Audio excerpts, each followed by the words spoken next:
Hi dear friends, आप लोगों को डियर स्टोरी चैनल में स्वागत है। फ्रेंड्स, ये कहानी तेरी मेरी आस की आज हम फर्स्ट एपिसोड सुनाने जा रहे हैं आप लोगों को, जो बेहद ही रोमांस लव स्टोरी है। फ्रेंड्स, वीडियो को अंत तक देखें तभी आपको ये कहानी समझ में आएगी। तेरी मेरी आस की आज हम आपको अभी हम सुनाने जा रहे हैं। फ्रेंड्स, अगर आप लोग मेरे चैनल को सब्सक्राइब नहीं किए तो प्लीज़ एक बार मेरे चैनल को सब्सक्राइब ज़रूर कर लीजिएगा। तो सुनिए फ्रेंड्स, तेरी मेरी आस की। हमारी आंखें अक्सर उसी की ख्वाब देखता है जिसे पाना हमारे हाथों की लकीरों में नहीं होती। मगर इन आँखों को कहाँ पता होता है कि हमारी भूल की वजह से दिल को सारी उम्र तड़पना पड़ता है। कॉलेज का वो पहला दिन मुझे आज भी याद है, जब मेरी आंखें उसे पहली बार देखी थी। एक ऐसा पल जिस पल को याद कर मैं ज़िंदगी के हर पल को जी रहा हूँ। मैं कॉलेज की कॉरिडोर से अपने क्लासरूम के अंदर जा रहा था। मन में एक अलग सी उमंग थी, सारी दुनिया को जीत लेने की, सारी दुनिया को समझ लेने की, एक अलग पहचान बनाने का। मगर वह पहचान कैसा होगा यह तो उस वक्त मुझे भी पता नहीं था।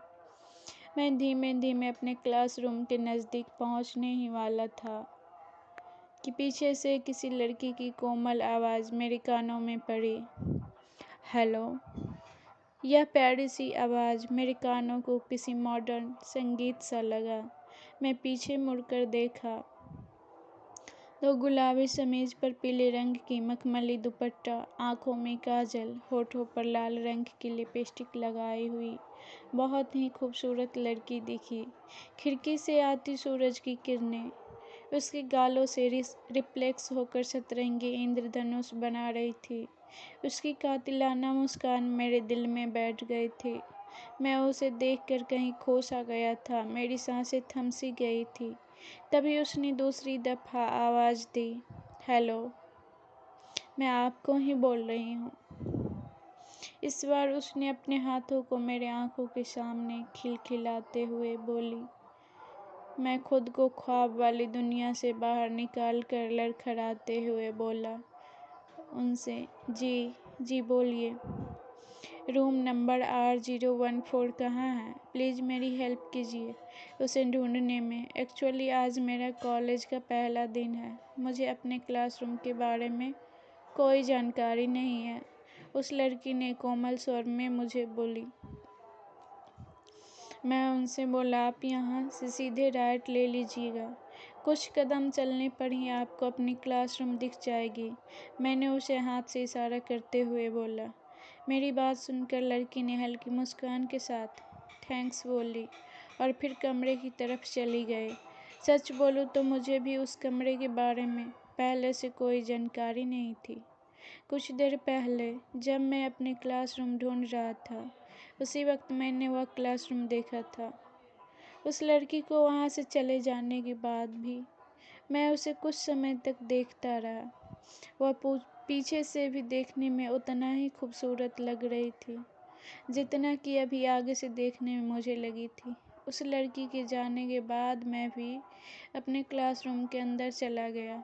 क्लासरूम के अंदर बहुत सारे लड़के लड़कियां थे। उन सभी लोगों को आज भी इस कॉलेज में पहला ही दिन था। सबके आंखों में कुछ सपने थे, कुछ सीखने की जज्बा और ज़िंदगी को खुलकर जीने की सपने। आत्मविश्वास कूट कूट कर भरी थी। शायद सब लोग यही सोच रहे होंगे कि कॉलेज पूरी करने के बाद ज़िंदगी संवर जाएगी और उनकी ज़िंदगी खूबसूरत हो जाएगी। लेकिन इन भीड़ के बीच शायद मैं ही एक ऐसा था जिसे कॉलेज के पहले दिन ही ज़िंदगी मिल गई थी, या यूँ कहे कि ज़िंदगी संवर गई थी। वह पीली सी दुपट्टे वाली लड़की मेरे दिल में बैठ गई थी। मैं उससे कभी मिला नहीं था और मैं ना ही उसके बारे में कुछ जानता था। यहाँ तक कि मैं उससे कुछ ज़्यादा बातें भी नहीं कर पाया था। लेकिन जिस वक्त उसे पहली दफ़ा देखा था, उसी वक्त मेरे दिल में एक आवाज़ आई थी दिल से, यार यही तुम्हारी ज़िंदगी है, इसके साथ ही ज़िंदगी बितानी है। हमेशा साथ रहेगी तुम्हारे हर कदम पर, ज़िंदगी के हर मोड़ पर। मुझे लगा आज से यही मेरी रूह है और यही मेरी आशिकी। खैर कुछ समय के लिए इन बातों को भुलाकर मैं अपना ध्यान किताबों पर टिकाया। क्लास खत्म होने के बाद मैं फिर उसी जगह पर जाकर खड़ा हो गया जहाँ मुझे वह पीली दुपट्टे वाली लड़की मुझे मिली थी। मुझे उम्मीद था वो लड़की वापस यहीं से होकर गुजरेगी और मुझे देखकर एक बार फिर मुस्कुराएगी। लेकिन सभी विद्यार्थियों कॉलेज से बाहर निकलने के बाद भी उसकी आने की कोई अता पता न चली। जब उसे आने की कोई उम्मीद न दिखी तब मैंने सोचा शायद मुझे क्लास से निकलने के पहले ही वह निकल चुकी होगी। मैं उदासीन चेहरा बनाकर कॉलेज के बाहर निकल गया। वैसे हम लड़कों को अक्सर यही होता है, कोई लड़की एक बार मुस्कुराकर बात क्या कर लेती, हम उसके अपना दिल में बैठा लेते हैं और यही गलतफहमी लोगों को यह हमेशा होती रहती। लेकिन शायद मेरे साथ ऐसा पहली बार हुआ था। मैं कुछ सोच ही रहा था कि वह पीली दुपट्टे वाली लड़की दिखी। वह किसी हट्टे-कट्टे लड़के के साथ बाइक पर बैठकर वहाँ से निकल रही थी। उसे किसी दूसरे लड़के के साथ बाइक पर बैठा देख मेरा कलेजा बैठ सा गया। मेरी आंखें में मिचौलियाँ खोने लगा। मेरी आंखें औंध सी हो गई। साला एक लड़की भी पसंद आई जो किसी और की निकली। मैंने खुद से बुदबुदाकर बोला। शाम को ठीक 6 बजे मैं घर पहुंच चुका था और अपने सोफे पर बैठकर 90s के गाने सुन रहा था। तू प्यार है किसी और का, तुझे चाहता कोई और है, सोनी मैक्स पर यह गाना आ रही थी। वैसे यह गाना उस वक्त मुझ पर सूट नहीं कर रही थी। यह गाना ख़त्म होकर कोई अगला गाना आता कि उससे पहले वहाँ पर मेरे बड़े भैया आ पहुँचे।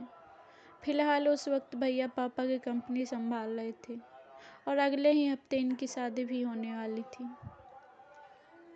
छोटे, आज कॉलेज का पहला दिन कैसा रहा? भैया अपनी टाई को खोलते हुए मुझसे बोले। बस ठीक ठाक, मैंने कहा। ठीक ठाक से क्या मतलब? उन्होंने कंधे उचकाते हुए बोला। भैया अभी कॉलेज में कोई दोस्त वगैरह नहीं है ना, इसलिए अभी ठीक ठाक ही लगा। शायद बाद में ठीक लगने लगे, मैंने कहा उनसे। अब उन्हें कैसे बताओ कि कॉलेज के पहले ही दिन से मुझे एक लड़की पसंद आ गई, और वह भी एक ऐसी लड़की जिसका बॉयफ्रेंड पहले से ही है। फ्रेंड, इससे आगे कहानी सुनने के लिए तेरी मेरी आशिकी 2 लव स्टोरी एपिसोड 2 मेरा इसी चैनल पर वीडियो देखते रहिए। धन्यवाद दोस्तों।